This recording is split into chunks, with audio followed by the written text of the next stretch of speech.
आज आपण green juice करतोय, ज्यामध्ये फळं आहेत, भाज्या आहेत आणि कारलं सुद्धा आहे. आणि हा ज्यूस बनवण्यासाठी आपण वापरतोय फाबरचा स्लो ज्युसर. रेसिपीला सुरुवात करूया. तर यासाठी आपण घेणार आहोत एक छोटंसं कारलं. आता इथून आपल्याला व्हेजिटेबल्स इन्सर्ट करायचे आहेत. एक असा छोटासा दुधीचा तुकडा पण घेतेय. यामध्ये मी थोडासा पालकही वापरतेय. तर याला थोडासा स्वीटनेस यावा म्हणून मी apple घालतेय.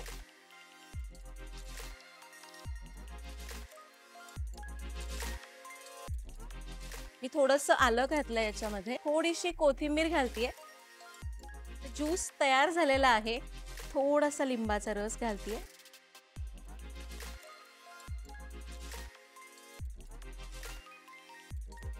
Magic is in the making.